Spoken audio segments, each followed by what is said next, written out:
महापालिका से लेकर मंत्रालय तक, अपराधों से लेकर राजनीति तक, हर समस्या की रिपोर्ट खास आपके लिए सीधा आपके मोबाइल फोन। आप देख रहे हैं नया सवेरा न्यूज।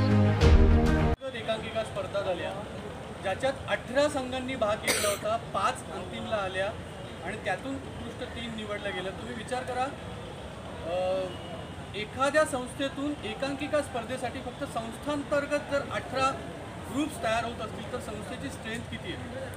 संस्थेत नामवंत कलाकार तर सगळेच आहेत, ठाण्यातले म्हणजे मकरंद अनसपुरे, मंगेश देसाई, हे असे सगळे कलाकार आहेत। चित्रकारांमधील सुद्धा किशोर नादवडेकर, विजय बोधनकर असे सगळे आहेत। आणि आत्ता मी आज जी पत्रकार परिषद आपण इथे आयोजित केली ही माझ्या मते आमची टॅगची पहिली पत्रकार परिषद आहे।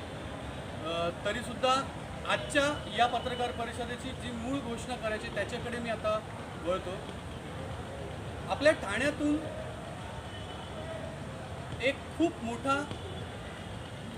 राज्यस्तरीय पुरस्कार दिला जावा अशी संकल्पना आमची होती आणि ती संकल्पना खरं तर एकनाथ शिंदे साहेब आपले सन्माननीय मुख्यमंत्री यांना सांगितली आणि त्यांनी अरे हो असा एखादा पुरस्कार आपल्याकडून दिला गेला पाहिजे, कलाकारांना दिला गेला पाहिजे। पण मग देत नाहीत असं नाही, म्हणजे आपल्याकडे ठाणे नगररत्न, ठाणे गुणीजन, ठाणे भूषण, इंद्रधनु, परंतु राज्यस्तरीय मोठा पुरस्कार तर माझ्या मते हा पुरस्कार त्यांनी सांगितलं की आपण तुम्ही काय काय संकल्पना काय, तर आमची संकल्पना त्या पुरस्कारासाठी अशी होती की पुरस्कार अशा व्यक्तीला दिला जातोच की ज्याने आयुष्यात खूप काम केलेलं आहे किंवा काय, जीवन गौरव पुरस्कार आणि अमुक तमुक। खरं तर पुरस्कारांची गरज म्हणजे तुम्हाला जर आठवत असेल, ठाण्यात जेव्हा राज्य चित्रपट महोत्सव एकदा झाला होता राज्य शासनाचा, त्यावेळेला भगवान दादांना जीवनगौरव पुरस्कार दिला गेला।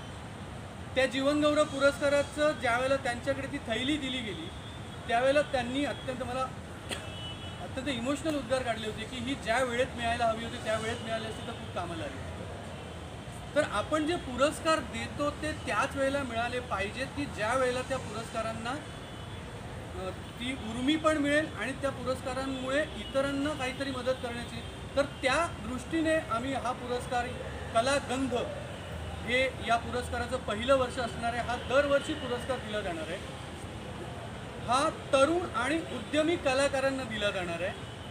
पहिली गोष्ट, कलाकार म्हणजे केवळ नट नव्हे किंवा नाटक सिनेमात काम करणारे नव्हे, कलाकार हा प्रत्येक क्षेत्रातला कलाकार असेल, मग तो स्कल्पचर आर्टिस्ट असेल, तो चित्रकार असेल, तो फोटोग्राफर असेल, उद्या कदाचित एखादे पत्रकार, माझ्या मते पत्रकारिता ही कला आहे, तो व्यवसाय असला तरी ती एक कला आहे, तर कदाचित एखादा पत्रकार असेल तर कला क्षेत्रात ज्यांनी वाहून घेतलेलं आहे आणि तो उद्यमी आहे म्हणजे तो अजूनही कार्यरत आहे आणि आणखीन कार्य करू शकतो, अशाच व्यक्तींना हा पुरस्कार द्यायचा असं आम्ही ठरवलं। आणि ही संकल्पना एकनाथ शिंदे साहेबांकडे मांडल्यावर सांगितलं की आपण त्या पुरस्कारामागे रोख रक्कम एक मोठी देणार आहे, कारण ट्रॉफीज तर आहेतच, प्रत्येक कलाकाराच्या घरी असतात, तर त्यानं दिलं एक रोख रक्कम की जेणेकरून तो माणूस पुढे जाऊन त्या रकमेचा विनियोग चांगला करून बाकी कलाकारांना मदत करेल।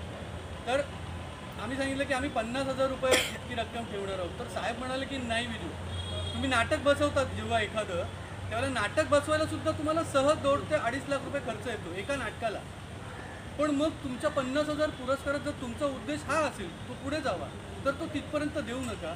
आणि त्यांच्या सांगण्यावरून या पुरस्काराची रक्कम आम्ही 1 लाख रुपये केलेली आहे। तर रोख रक्कम 1 लाख आणि ट्रॉफी असं या पुरस्काराचं स्वरूप आहे। हा पुरस्कार यावर्षी आपण देत आहोत अभिजित झुंजारराव यांना। त्या पुरस्काराचा 16 तारखेला doctor Kashinath Ghanekar theatre mini थिएटरमध्ये आहे। तुम्हा सर्वांना त्याचं जाहीर आमंत्रण तर आहेच। आणि त्या पुरस्कारामागे अभिजित झुंजाररावला का, तर अभिजित झुंजारराव हा तुम्हाला माहिती असेल तर कल्याणचा एक रंगकर्मी आहे। गेली अनेक वर्ष म्हणजे 2 दशकं तो प्रायोगिक रंगभूमीवर कार्यरत आहे। त्याने घडवलेले अनेक विद्यार्थी आज या क्षेत्रात नाव कमवत आहेत, हा भाग वेगळा, पण तो जे घडवतो विद्यार्थी ते एका विशिष्ट आर्थिक स्तरातील ज्यांना मोठमोठी शिबिरं परवडणार नाहीत, पैसे नाहीत, अशा लोकांना तो कल्याणजवळ एक मी स्वतः गेलेलो आहे तिकडे मार्गदर्शन करायला. कल्याणजवळ एक अत्यंत झोपडीवजा जागा आहे रेल्वेच्या क्वार्टर्समधली, आणि त्या झोपडीवजा जागेत तो त्या मुलांना बोलून त्यांच्यावर ते नाट्यसंस्कार करत असतो. गेली 20 वर्ष तो सातत्याने प्रायोगिक नाटक करतो आहे, जागतिक दर्जाची नाटकं तो करतो आहे. तर त्या मुलांनासुद्धा तो अभिजित झुंजारराव यालासुद्धा आणि त्या इतर मुलांना जे त्याच्यासोबत काम करतात त्यांना भविष्यात काहीतरी करून दाखवण्याची उमेद मिळावी, हा या पुरस्काराचा मूळ हेतू आहे. आणि दरवर्षी या पुरस्काराचा तसाच हेतू असणार आहे. त्यामुळे हा कलागंध पुरस्कार आम्हाला तुमच्या मदतीने, तुम्हा सगळ्यांच्या मदतीने राज्यस्तरीय न्यायचं आहे. की असं नको व्हायला की आपण फक्त ठाण्यातल्याच लोकांना पुरस्कार देतो. ठाण्यातल्या लोकांना द्यायलाच हवं, त्यांचं कौतुक करायलाच हवं, ते करतोच आहोत आपण. परंतु ठाण्यात जर मागे एका कार्यक्रमात एका ज्येष्ठ